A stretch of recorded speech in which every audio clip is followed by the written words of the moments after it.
Israel Hamas সংঘাতের মধ্যে নতুন উত্তেজনা।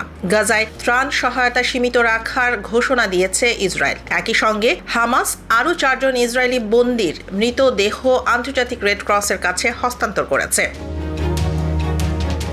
এ নিয়ে মোট 8 জন নিহত বন্দীর দেহ ফেরত দেওয়া হলো। তবে ইসরায়েল জানিয়েছে হামাসের পক্ষ থেকে মৃত বন্দীদের হস্তান্তর বিলম্বিত হওয়ায় তারা গাজায় প্রবেশ করা ত্রাণবাহী ট্রাকের সংখ্যা অর্ধেকে নামিয়ে এনেছে। পাশাপাশি রাফা সীমান্ত ক্রসিং খোলার সিদ্ধান্ত স্থগিত রাখা হয়েছে। জানা গেছে এখনও প্রায় 20টি মৃতদেহ গাজায় অবস্থান করছে। এদিকে যুক্তরাষ্ট্রের প্রেসিডেন্ট ডোনাল্ড ট্রাম্প হামাসকে নিরস্ত্র হওয়ার আহ্বান জানিয়ে কড়া হুঁশিয়ারি দিয়েছেন। তিনি বলেন, যদি তারা অস্ত্র না ফেলে তবে আমরা তাদের নিরস্ত্র করব এবং তা দ্রুত সম্ভবত সহিংসভাবেই ঘটবে।